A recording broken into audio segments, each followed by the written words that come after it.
खेसारी लाल यादव का बड़ा बयान आ गया है।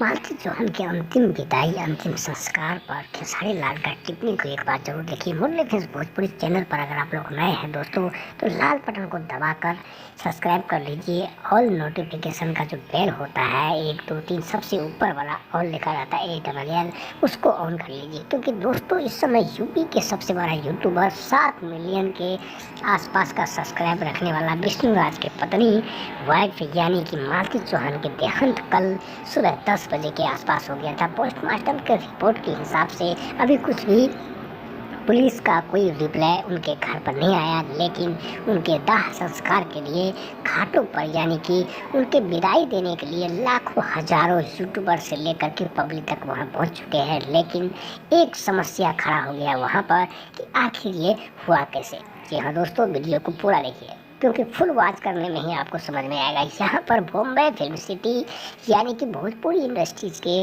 जो सबसे बड़ा सुपरस्टार है, जो कि बिहार से अलावा भारत के हर राज्य में जिसकी फिल्म की रिलीज होती है लोग देखते हैं, उनका बयान आया है कि उन्होंने क्या बोले।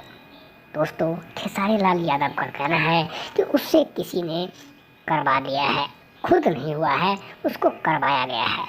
यहाँ पर 2-3 यूट्यूबर है जो उसके अगल बगल है, उनका नाम आ रहा है, लेकिन मैं वीडियो में नाम बताना टर्म कंडीशन का खिलाफ होगा यूट्यूब चैनल पर, इसलिए दोस्तों हम ये नहीं बता सकते।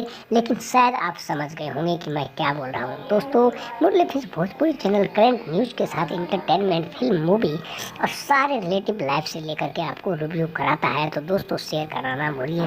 दोस्तों बता दें आपको, यहाँ पर कुछ ऐसे लोग हैं जो उनसे जलते थे, ज़बरदस्ती उनसे शादी कराया, मैरिज कराया, उनको घर छोड़वाया। एक बेटा है उनका करीब 2.5 से 3 साल का, जिसको बहुत कष्ट हो रहा है। जी हाँ दोस्तों, विष्णु राज के पिताजी का बयान और मालती चौहान के पिताजी के बयान दोनों का बहुत अलग है। विष्णु राज के पिताजी ने साफ मना कर दिया कि मेरे खिलाफ है, मैंने शादी में था ही नहीं। दोस्तों आपने हजारों लाखों करोड़ों वीडियो देखा होगा, हर 2 मिनट 1 मिनट पर उसका वीडियो आता है, लेकिन यहाँ पर सच्चाई कोई नहीं बताता है। सच्चाई सुनने के लिए इस वीडियो को पूरा देखना होगा। दोस्तों उनकी आत्मा को शांति मिले, इसके लिए हम सभी को हर समय तक उनके याददाश्त को उनके आगे रहना चाहिए।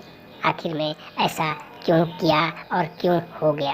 दोस्तों सवाल पर सवाल खड़ा हो रहा है, लेकिन कोई असली बात बताने को तैयार नहीं है, क्योंकि यहाँ पर चौहान परिवार के लोग बहुत दुखी हैं और बहुत नाराज़ भी हैं। दोस्तों मैं उम्मीद करता हूँ इस वीडियो से आपको समझ में आ गया होगा, तो कमेंट, लाइक